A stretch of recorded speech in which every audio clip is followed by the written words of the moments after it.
안녕하세요. 안녕하세요.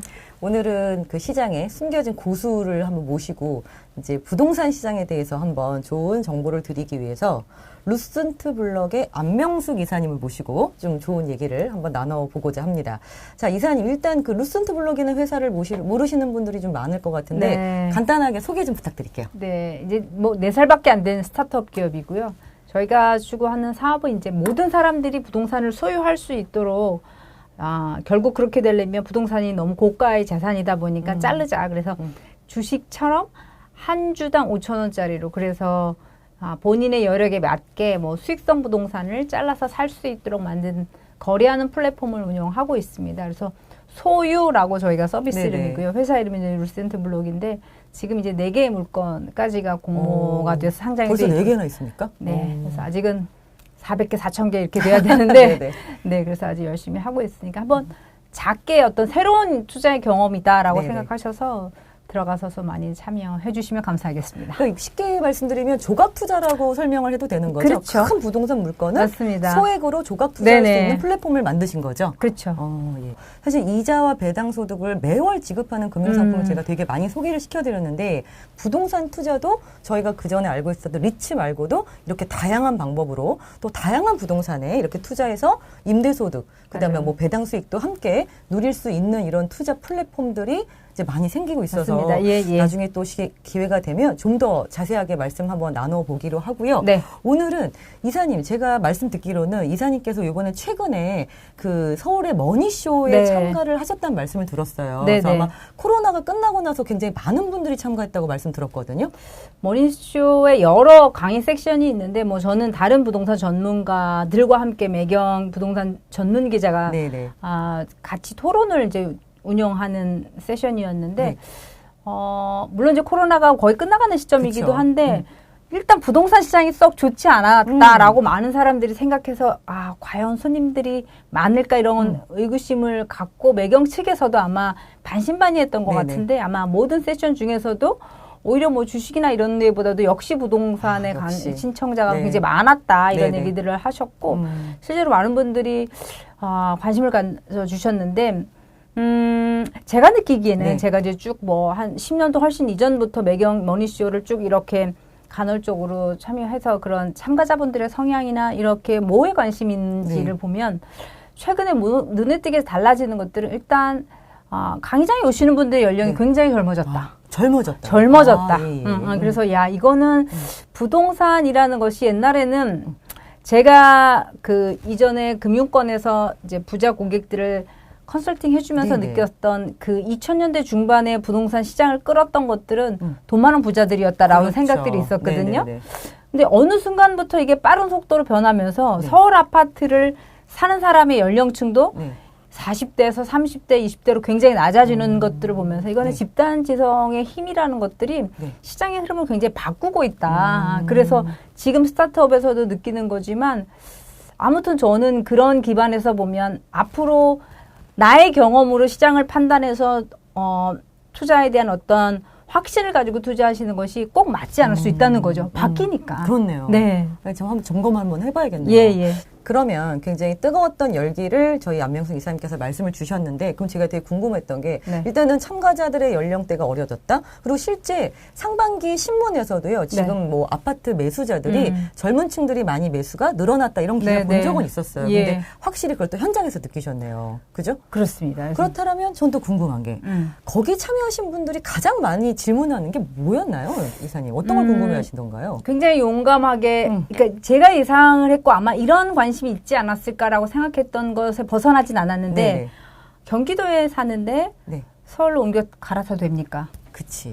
그래서 굉장히 그 본인은 많은 고민의 끝에서 그런 정말 무수하게 그쵸. 몇백 명이 모인 데서 그런 네네. 질문을 해주셨는데 그걸 보면서 지금이 사실은 뭐 거래량도 늘었고 네. 금매가 빠지면서 가격도 올랐다는 것들을 많은 보도를 통해서 들으실 거예요. 그래서 이거 또 뭐 나만 뒤처진 거 아니야? 뭐 이런 생각을 갖고 지금 전문가들 사이에서도 지금은 아니야. 데드캣 바운스처럼 잠깐 그런 거지만 이건 착시야. 이렇게 시장이 아직도 더 떨어질 수도 있거나 아직도 불안하다라고 뭐 강경하게 주장하시는 분들도 있고 맞아요. 이미 올라타서 이제 곧 올라갈 거야라고 얘기하시는 분들도 있다 보니까 너무 분명하잖아요. 맞아요. 그래서 많은 분들이 사실 굉장히 혼돈스럽고 혼란스러운 네. 이 상황일 것 네. 같았는데 마침 이제 그런 질문들이 나오는 걸 보고 많은 불안감들이 여전히 있구나. 혹시 이게 계속 올라가 버렸을 때 주식처럼 이 V자 반등에서 내가 못하고 그렇죠.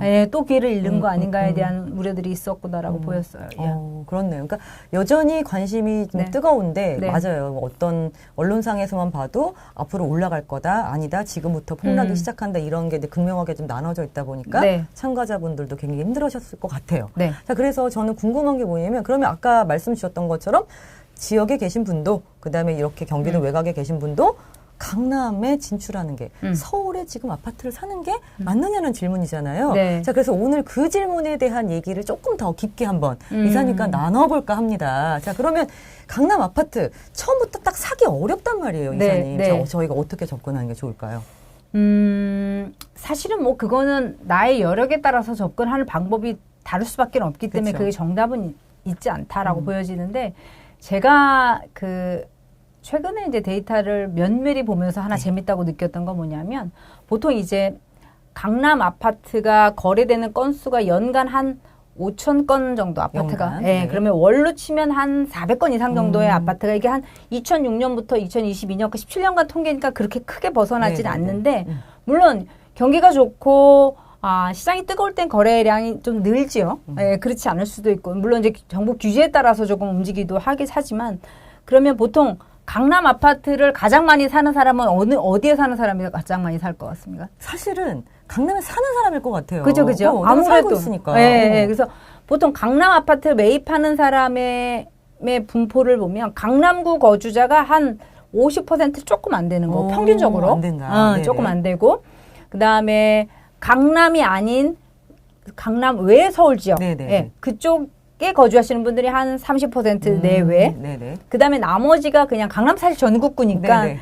다른 기타 지역, 경기도 포함한 지방에서 오시는 분, 한 이런 정도의 분포가 시장 상황에 따라서 오르고 내리고 약간 이렇게 움직이거든요. 네네네. 그런데 너무 재밌는 게 네. 작년 상반기까지는 시장이 이게 나빠지나 모르고 계속 올라갈 거라는 기대도 여전히 높았는데 갑자기 금리가 높아지고 네. 하면서 너무 혼돈스럽게 맞아요. 막 급락하기 시작을 했고 거래가 뚝 끊겼어요. 네. 금매가 나오고 이랬던 상황인데 그쵸. 사실 거래 건수가 많지 않긴 해요. 작년 하반기가. 그런데 작년 하반기 포함해서 그러니까 작년에 사실은 뭐 예를 들면 잠실의 뭐 리센츠 이런 30평형대 8호제곱미터의 구평 국민주택 평형 같은 경우들이 17억 18억에도 나왔는데 지금은 네. 뭐 한 2주 전에 뭐 20억 넘게 거래가 됐으니 23억, 2억 이렇게 거래가 됐으니까 사실 이미 뭐 4억 정도 올라갔단 이 정상 원래 23억 정도 원래 25억 정도 갔다가 그쵸, 호가가 다시. 갔다가 사실은 작년에 뭐 그렇게까지 싸게 던져져 있는 물건들이 네. 있었거든요. 네네. 그러면 이제 그렇게 싸게 나왔던 급매물을 가장 많이 샀던 사람이 누구냐면 네.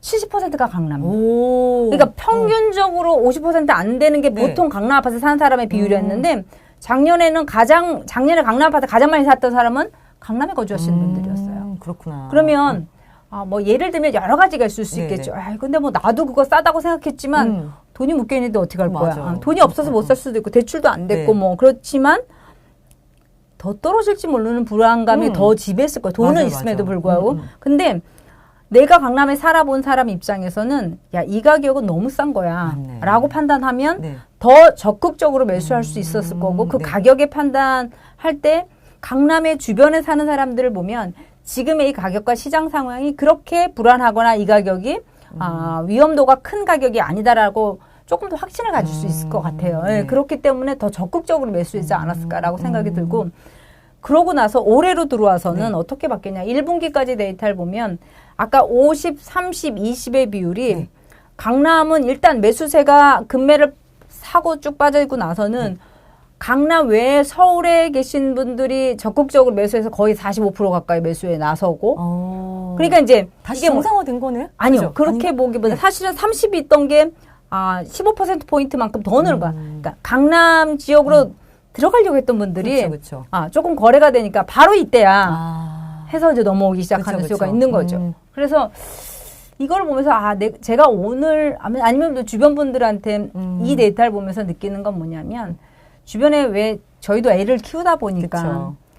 집값이 이렇게 비싼데 우리 세대는 어쨌든 간에 이렇게 갔지만 도대체 애들 그렇죠. 전세 구하기도 힘들고 집 사는 건 더더욱 어려운데 뭐 여력이 되면 뭐 집을 좀 마련하는데 도와줄 수 있으면 좋겠지. 이왕이면 좋은데 뭐 그쵸, 이렇게 그쵸. 생각을 하시는데 그래서 돈이 많으신 분들은 자녀들한테 이제 집 사주려고 뭐 증여도 하고 뭐 이제 그쵸. 이렇게 하는데 집을 사주는 순간 더 이상의 욕망은 없어지는 거거든요. 자녀한테. 그러면 집을 사주는 것보다는 그 환경에서 더 많은 기회를 가질 수 있도록 만들어줄 수 있다면 부모의 여력이 된다면 그렇게 해주는 게 훨씬 더 현명한 선택이라는 거죠. 그러니까 부모가 자식을 잘 키운다는 거는 경제적으로나 정서적으로나 독립을 시키는 건데 네. 그래서 본인이 갖고 있는 자산과 기회를 더 좋은 환경에서 그걸 활용해서 자산을 키우거나 더 좋은 기회를 만들어갈 수 있도록 하는 길을 바랄 거예요. 네네. 그러면 그런 환경, 예를 들면 뭐 그게 꼭 강남이 아닐 수도 있겠지만 막 강남에 그렇게 해서 본인이 전세라도 살아보면 이게 가격이 떨어졌을 때 이건 싼 가격이야. 그다음에 내 주변에 사는 사람들의 관심사, 그다음에 내 아이가 만나는 사람들의 어떤 생활 패턴 이런 것들을 보면서 시장을 더 빨리 직감하고 판단할 수 있다.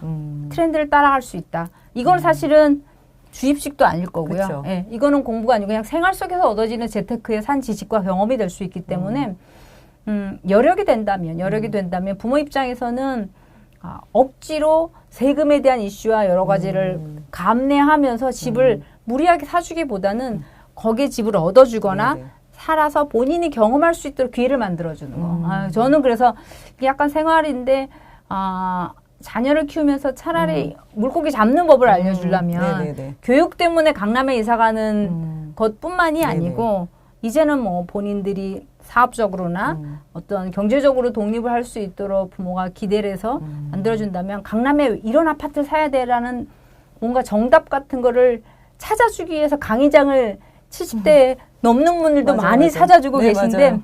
그러지 말고 자녀가 그 자리에 있게 하는 거. 저는 그게 더 중요하다. 본인이 일단 경험을 해보고 본인의 판단으로 앞으로 주거할 것들을 결정할 수 있게끔 네. 하는 게 가장 좋다는 말씀이시잖아요. 예, 맞습니다. 근데 이사님, 강남 전세도 굉장히 비싸요.